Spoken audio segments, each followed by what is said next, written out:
The first option is egg yolks. Some people like to use the egg whites along with the yolks, but the yolk is what's emulsifying the grease in your hair to cleanse it, not the egg whites. Pros: it's animal based, so it feeds your scalp and it won't sting your eyes if it gets into them.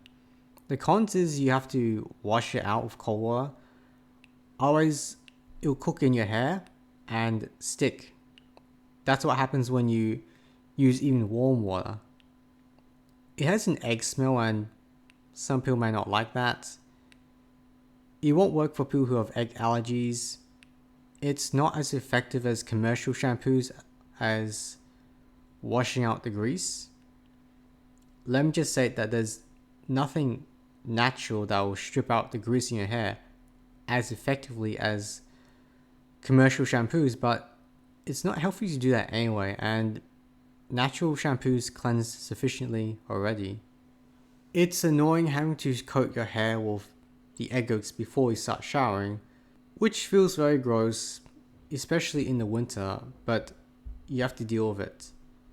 You have to lean your neck forward to wash your hair with cold water because cold showers are very uncomfortable and it takes a good minute to ensure you have washed everything out.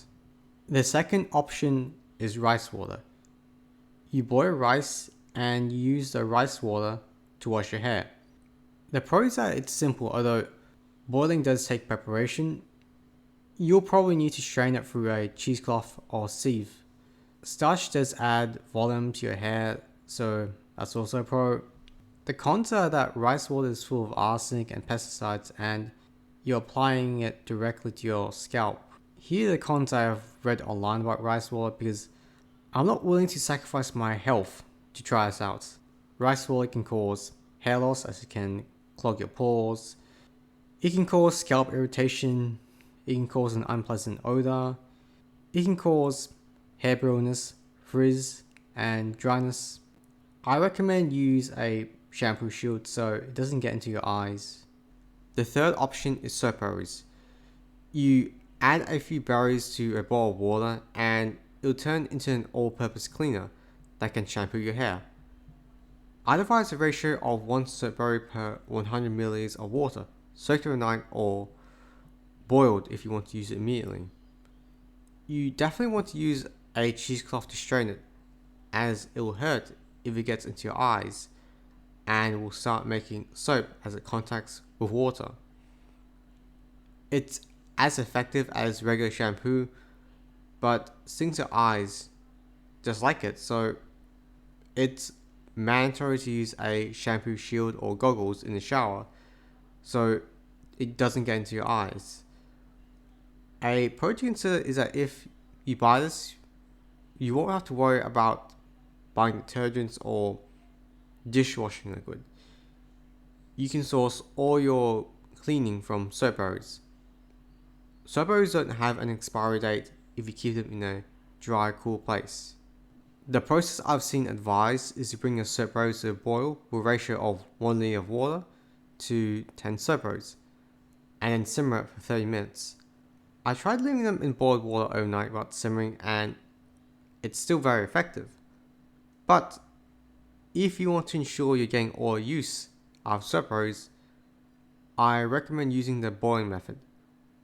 When you boil it, little pieces of soap berries do break apart, and that's why I recommend using a shampoo shield. I've gotten 5 boils out of 10 soap berries. I refill it with water and reboil it every time I shower if there's no soap berry water left in the pot.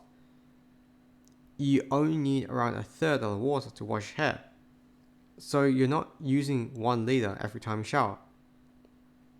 I recommend boiling it, then letting it cool for showering the next day or morning.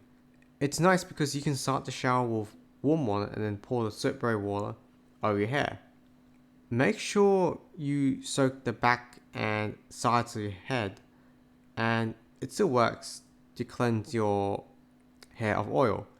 Soap berries smell like a sweet drink, but obviously don't drink it because it's not juice and it tastes horrible if it does contact with your mouth.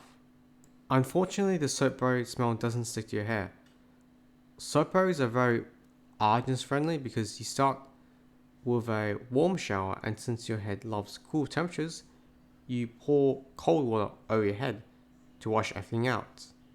The cold water being the soapberry water that's cooled overnight.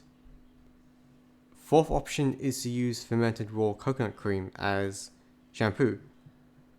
The problem is no one sells raw coconut cream.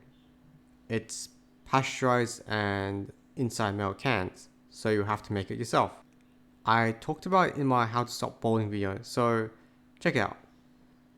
The most effective juices are the Angel Juicer and Green Cell for making coconut cream, but you can definitely make it with cheaper ones.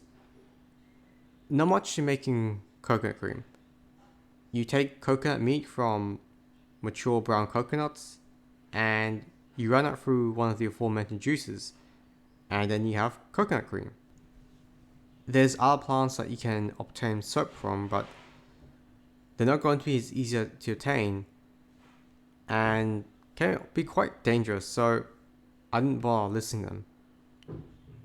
Wood ash was used, but I can give you chemical burns and aren't as effective for cleaning.